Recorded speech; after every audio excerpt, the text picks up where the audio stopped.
sis, today is January 27, 2024 and today we're making cake.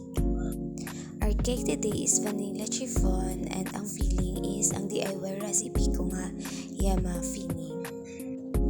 Ang cake size natin is nasa 7x3, that's why nga 2 layer lang ang aton nga cake today. After mapatong na natin ang 2 layers ng cake, i-fill in lang natin ang gaps sa sides using sa ang aton nga icing.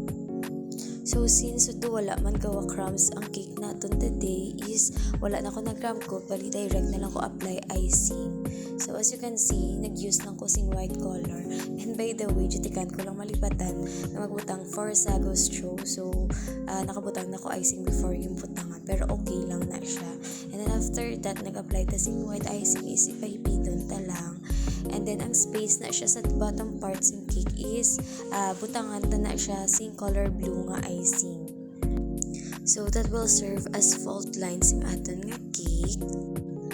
After we apply it is pahipidon ta lang and then i-clean ta lang ang cake board natin using sing aton nga tissue.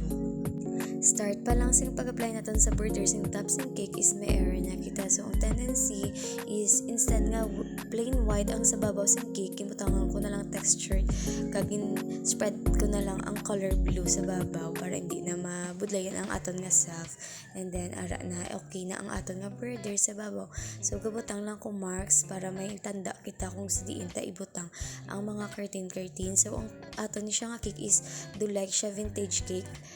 Then, 2 colors lang siya unlike pag-birthday ko. So, ara naman may error naman kita. So, at least, ang error nga na is hindi gid nga masyado gid nga complicated to correct or may ara man alternative way para makorek ta siya.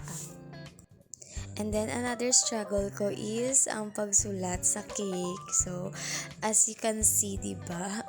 Kalain gid siya akon nga agi. Pero okay lang na siya kay doon mga kadua or katatlo ko da nagsulit. Don't worry, kay sulit-sulit kinadang ubra ko. Kintry ko gid ang best ko. So katatlo ko ginagin patong ang icing nga dara para lang makasulat sing insakto, pero do alang-alang. So ang gwa niya is kin-scrape off ko man gapon.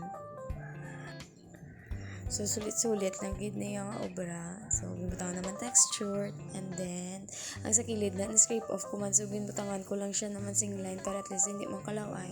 And then, another sulat na naman. So, ang sa dalom na siya, hindi ko mapaigo ang anniversary nga word. And then, ang worst pa is wrong spelling pa kay wala pa letter R ang akon nga anniversary. So, nagbutang na ko sang drudges. And then, describe ko man siya gapon.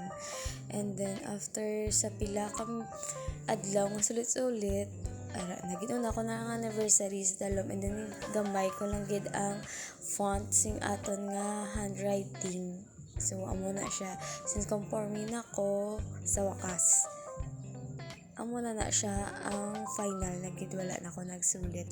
By the way, happy 28th anniversary sa akong tito and tita. God bless. So that's the outcome. Hope you like it. Bye-bye.